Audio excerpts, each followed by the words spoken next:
சிவசேனாவின் 3ஆம் தலைமுறை அரசியல்வாதி, தாக்கரே குடும்பத்தின் முதல் மக்கள் பிரதிநிதி, தந்தையிடம் இருந்து தட்டி பறிக்கப்பட்ட நாற்காலியை மீட்க போராடும் தனயன், மகாராஷ்டிரா அரசியலின் இளைஞர் முகம். அவர்தான் ஆதித்யா தாக்கரே. 1990ஆம் ஆண்டு ஜூன் 13ஆம் நாள் உத்தவ் தாக்கரேவுக்கு மகனாக பிறந்தவர் தான் ஆதித்யா தாக்கரே. அவர் பிறந்த நேரத்துல தந்தை வழி தாத்தா பால் தாக்கரே மகாராஷ்டிரா அரசியல்ல உச்சம் தொட்டு இருந்தாரு. மகாராஷ்டிரா மராட்டியர்களுக்கு என்ற முழக்கத்தோடு அவர் தொடங்கி இருந்த சிவசேனா அடுத்தடுத்த உயரங்களை நோக்கி நகர்ந்துட்டு இருந்துச்சு.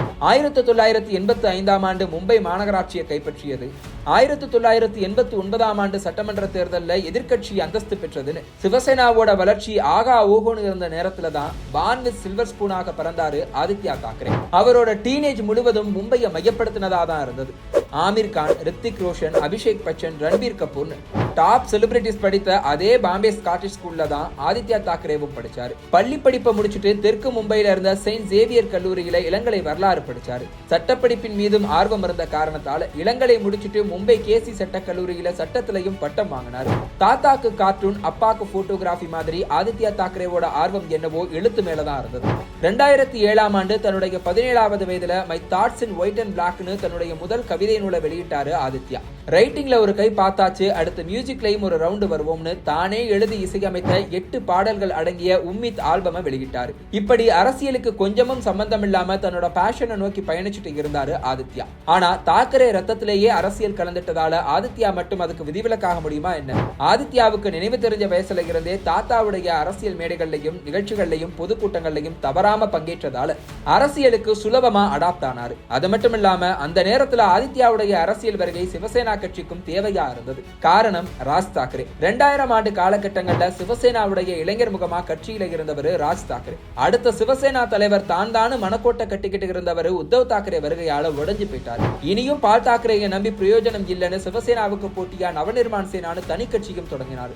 அவரோட இந்த முடிவு சிவசேனாவை உடைச்சிருமோன்ற கவலைகளை நான் பாத்துக்கிறேன் கட்சியன்னு கட்டுக்கோப்பா வச்சிருக்க முழு முயற்சி எடுத்தாரு உத்தவ் தாக்கரே. ஆனாலும் சிவசேனாவுடைய மாணவர் அமைப்பான பாரதிய வித்யார்த்தி சேனாவில் இருந்து ஒரு படையும் இளைஞர் ஆதரவும் ராஜ் தாக்கரே பக்கம் சாஞ்சி வரத உணர்ந்தாரு பால் தாக்கரே. இந்த நேரத்துல தான் ரோஹிண்டன் மிஸ்ட்ரி உடைய சச் எ லாங் ஜர்னி என்கிற நாவல் மும்பை பல்கலைக்கழகத்துடைய பாடத்திட்டத்துல இடம்பெற்றது.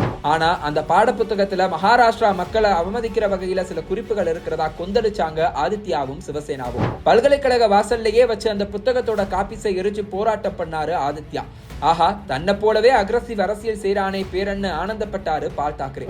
கட்சிய மகன் பார்த்துக்கட்டும், இளைஞர்களை பேரன் பார்த்துக்கட்டும்னு ஒரே மாதத்துல ஆதித்யாக்காக யுவசேனா என்ற இளைஞர் அமைப்பை தொடங்கினாரு பால் தாக்கரே. அந்த அமைப்போட முதல் தலைவராகவும் ஆதித்யாவே பொறுப்பேற்றுக்கிட்டாரு. அப்போ அவருக்கு வயது வெறும் 20 மட்டும்தான். இப்படித்தான் ஆதித்யாவுக்கு அரசியல் என்றியே தலைவர் பதவியோட வந்து சேர்ந்துச்சு. இன்னைக்கும் அந்த பதவியில தொடர்றாரு ஆதித்யா தாக்கரே. தாத்தாவுடைய வேகம், தந்தையுடைய பொறுமை இரண்டையுமே அரசியல் பாடமா ஏத்துக்கிட்டாலும் தன்னுடைய யூனிக் ஸ்டைல்ல பாலிடிக்ஸ் பண்ணாரு ஆதித்யா. 2012ஆம் ஆண்டு பால் தாக்கரே மரணத்துக்கு பிறகு ஒட்டுமொத்த கவனமும் அவருடைய மகன் உத்தவ் தாக்கரே பக்கம் திரும்பிச்சு. பொறுப்புகள் எல்லாம் உத்தவ் தாக்கரே கைகளுக்கு போக எப்படி சமாளிக்க போறாரு என்ற கேள்வியும் எதிர்பார்ப்பும் உண்டாச்சு. அந்த நேரத்துல தந்தைக்கு தளபதியா நின்றாரு ஆதித்யா. 2014ஆம் ஆண்டு மகாராஷ்டிராவில் நடந்த மக்களவை மற்றும் சட்டமன்ற தேர்தலுக்காக சிவசேனாவுடைய ஸ்டார் கேம்பெயினராக பிரச்சாரங்களை முன்னெடுத்து நடத்தினாரு ஆதித்யா. தந்தையுடைய நிழல்ல அரசியல் செய்யாம தனக்கான தனி அடையாளத்தோட தன்னைத்தானே செதுக்கி வந்தாரு ஆதித்யா. அதற்கான பலனா 2018ஆம் ஆண்டு சிவசேனா கட்சியின் உயரிய பதவியான நேட்டா இடத்துக்கு உயர்ந்தார். தொடர்ந்து வந்தது 2019 தேர்தல். எத்தனை நாளைக்கு தான் கட்சி அரசியல் மட்டும் செய்யறதுன்னு தேர்தல் அரசியல்ல குதிச்சாரு ஆதித்யா. தேர்தலுக்காக கிட்டத்தட்ட 4000 கிலோமீட்டர் கவர் செய்யற பாத யாத்திரையையும் நடத்தி கட்சியையும் வலுப்படுத்தினார். அதே நேரம் ஓர்லி சட்டமன்ற தொகுதியில முதல் முறையா போட்டியிட்டவர் வெற்றியையும் தட்டி சென்றார். இதனால தாக்கரே குடும்பத்தில இருந்து மக்களால தேர்ந்தெடுக்கப்பட்ட முதல் பிரதிநிதி என்ற பெருமை அவருக்கு கிடைச்சது. பாஜகவோட சேர்ந்து தேர்தலை சந்திச்ச சிவசேனாவுக்கு ஆட்சியில பங்கெடுக்கிற வாய்ப்பும் வந்துச்சு. ஆனா நேரடியா முதல்வர் பதவியில கை வச்சாரு உத்தவ். கொந்தளிச்சு போன பாஜகவோட தேவேந்திர பட்னாவிஸ் தேசியவாத காங்கிரஸ் கட்சியின் அஜித் பவாரோட சேர்ந்து ஆட்சி அமைச்சாரு. இந்த இடத்துலதான் அப்பா பால் தாக்கரேவோட அரசியல் சாணக்கியத்தனத்தையே மிஞ்சினாரு மகன் உத்தவ் தாக்கரே. பட்னாவிஸ் கூட்டணி வச்ச அதே தேசியவாத காங்கிரஸ் கட்சியோட ஒரிஜினல் ஓனரான சரத்பவார் கிட்ட பேசி கூடவே காங்கிரஸையும் கூட்டு சேர்த்துக்கிட்டு பாஜக கிட்ட இருந்து ஆட்சியை தட்டு பறிச்சு முதலமைச்சர் ஆனாரு. அப்பாவோட அமைச்சரவையில மகன் ஆதித்யா தாக்கரேவுக்கு அமைச்சர் பதவி கிடைச்சது. உயர்கல்வி, சுற்றுலா மற்றும் சுற்றுச்சூழல் போன்ற இலாக்காக்கள் ஆதித்யாவசம் வந்து சேர்ந்தது. சிவசேனாவுடைய அடிநாதமா இருக்கக்கூடிய இந்துத்துவ கொள்கைகளும் மண்ணின் மைந்தர்களுக்கே முன்னுரிமை கொள்கைகளும் கட்சியின் வளர்ச்சிக்கு எந்த அளவுக்கு முக்கியமோ அதே அளவுக்கு டெவலப்மெண்டல் பாலிடிக்ஸும் முக்கியம்னு உணர்ந்தாரு ஆதித்யா. இந்தியாவுடைய முக்கிய வணிக நகரமான மும்பையில இரவு முழுக்க உணவகங்கள் செயல்பட அனுமதிக்கணும்னு சொன்னது தொடங்கி சிங்கிள் யூஸ் பிளாஸ்டிக்கை தடை செஞ்சது வர ஆதித்யா முன்னெடுத்த அதிரடிகள் ஏராளம். ஆனா அதே நேரம் சர்ச்சைகள்லையும் சிக்கினாரு ஆதித்யா. சுற்றுலாவையும் மும்பை மாநகராட்சியுடைய வருவாயையும் மேம்படுத்துறதுக்காக மும்பையில இருக்கும் பைக்குல்லா ஜூவிற்கு 8 பெண்குயின்களை இறக்குமதி செய்ய ஐடியா கொடுத்தாரு ஆதித்யா.